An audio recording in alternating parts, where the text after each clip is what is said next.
Decision making का second example है यहाँ पे, Ashu a commerce graduate with 73% marks has completed CAIB Part 1 securing 64% marks and will be appearing for CAIB Part 2 examination.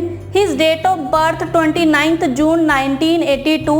He joined a cooperative bank in 2003 and continued to work there. He was posted in the foreign exchange department in 2004 and is working in the same department at present. He can keep the required amount of deposit with the bank. आशु जो है वो commerce graduate है with 73%, commerce graduate यानी कि BCom, तो commerce graduate है वो 73%, यानी कि जो कंडीशन ए है वो यहाँ पर फुलफिल हो रही है।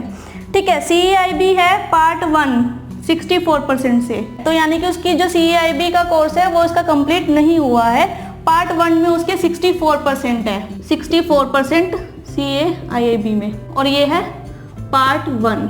और सेकंड पार्ट में उसने अपीयर कर रखा है। हिज डेट ऑफ बर्थ 29 जून 1982।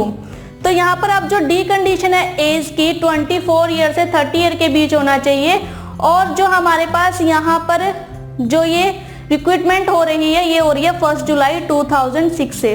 तो अगर हम इसकी डेट ऑफ बर्थ देखें तो इसकी डेट ऑफ बर्थ है यहाँ पे 29 जून 1982।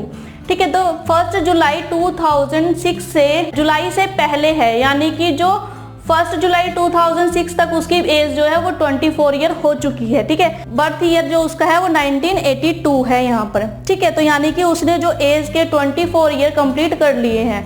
ठीक है, तो यहाँ पर जो डी कंडीशन है वो भी फुलफिल हो रही है। नेक्स्ट है, उसने कोऑपरेटिव बैंक ज्वाइन किया 2003 में और वह कंटिन्यू कर रहा है। उसकी पोस्टिंग फॉरेन एक्सचेंज डिपार्टमेंट 2004 में हुई है और वो अभी तक सेम डिपार्टमेंट में काम कर रहा है, यानी कि 2004 में उसकी पोस्टिंग हुई है और जुलाई 2006 तक उसको 1 ईयर ऑलमोस्ट हो चुके हैं। तो यानी कि जो यहाँ पर हमारे पास सी कंडीशन है ये भी फुलफिल हो गई है। ठीक है, ई कंडीशन के अकॉर्डिंग जो उसने बैंक में अमाउंट रखना है 25,000 वो भी वो से रखेगा।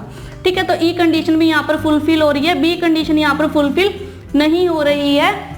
ठीक है, लेकिन जो यहाँ पर हमें एक्सेप्शनल क्राइटेरिया दिया हुआ है वो बी कंडीशन का फुलफिल हो रहा है। ठीक है, लेकिन जो कंडीशंस है वो फुलफिल नहीं है यहाँ पर, लेकिन क्राइटेरिया फुलफिल है।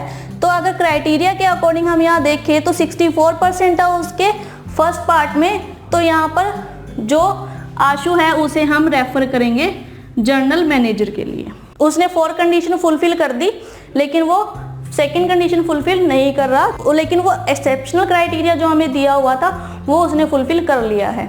ठीक है, तो यहाँ पर इसका आंसर होगा हमारे पास option C, refer to the general manager. तो हमें क्वेश्चन में कुछ भी एज्यूम नहीं करना है, जो भी डेटा हमें दिया हुआ है और जो कंडीशन और एक्सेप्शनल क्राइटेरिया हमें दिया हुआ है उसको मैच करके हमने बताना है कि कैंडिडेट सिलेक्ट होगा, नहीं होगा, या उसे किस डिपार्टमेंट में रेफर किया जाएगा।